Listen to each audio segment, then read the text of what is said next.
Yan, hi guys. So share ko lang sa inyo itong bagong hobby na aaliwan ko ngayon. Yung 3D printing. So bumili ako ng 3D printer. Ito yung Bambolab A1 Mini. So ang halaga nito is kasama to nasa 24,000. And then ang isang ink depende sa type. So ang isa nagko-cost ng may from 750 yung pinakamura. And then abot ng 1,000, 1,500 depende sa type. So ito yung mga binili kong mga filament. So ito yung marble texture. So ganyan ang kulay niya guys.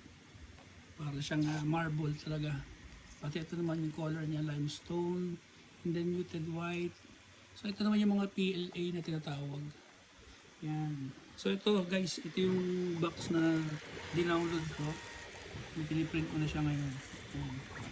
So mamaya, update ko kayo sa magiging outcome nito. Alright.